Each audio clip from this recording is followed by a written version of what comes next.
Injus habitat. In nomine Christi. Designate. Alignment languages. The secret languages were introduced in the original D&D and vanished after first edition AD&D. The whole thing had completely been forgotten until I was working on my previous video about D&D alignment. That's because we almost never used it. It only came up a few times and frankly none of us really understood it. And then it was dropped from the game when second edition AD&D was released in 1989. So what the heck was it? We first hear about it in the original D&D from 1974. From Men in Magic page 12 it says, law, chaos, and neutrality also have common languages spoken by each respectively. One can attempt to communicate through the common tongue, language particular to a creature class, or one of the divisional languages, law, etc. While not understanding the language, creatures who speak a divisional tongue will recognize a hostile one and attack. Then it appears again in Holmes' basic D&D, which says, lawful good, lawful evil, chaotic good, chaotic evil, and neutrality also have common languages spoken by each respectively. Mold Bay Basic continues including it on page B11, stating, each alignment has a secret language of passwords, hand signals, and other body motions. Player characters and intelligent monsters will always know their alignment languages.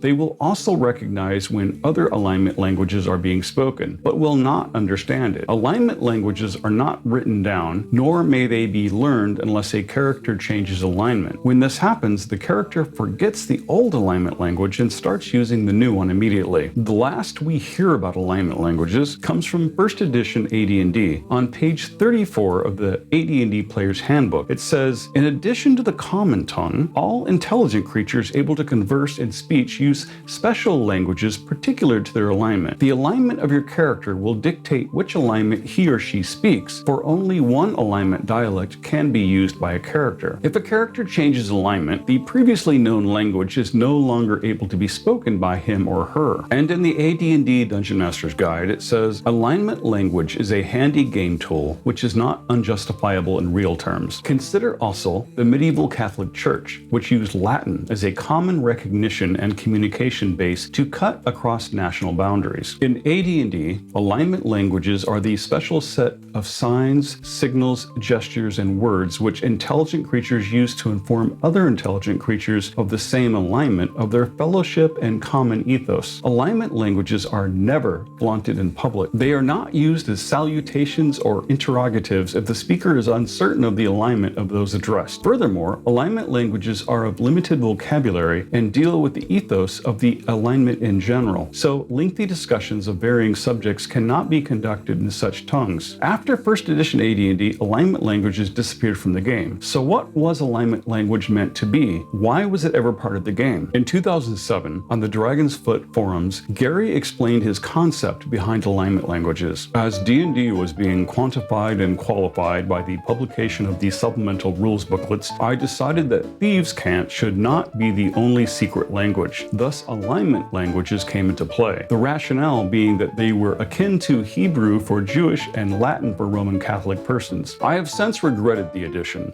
as the non-cleric user would have only a limited vocabulary, and little could be conveyed or understood by the use of an alignment language between non-clerical users. If the DMs would have restricted the use of alignment languages, done mainly because I insisted on that, as I should have, then the concept is viable. In my view, the secret societies of alignment would be pantheonic, known to the clerics of that belief system and special orders of laity only. The ordinary faithful would know only a few words, more or less, for recognition. And so there you have it. With that in mind, why not introduce secret languages known only to members of a cult or religion? Vade retro, Satana.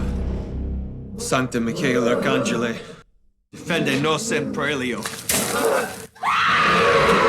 You might consider allowing a beginning character to possess some proficiency in such a language, which may even lead to greater plot points later in the game. But as Gary had intended, these should be limited in scope and only for those who find membership within the ranks of the clergy or some special group operating secretly and largely unknown. Their secret language may even be all that is still remembered from a long-lost civilization. Perhaps a cult worships them and seeks to bring them back from the darkness. Perhaps deciphering some ancient code written in this long-lost language is the only way that our heroes can save the world from destruction. The possibilities are endless, and I hope this has helped inspire you to do even more great things in your games. Don't forget to subscribe.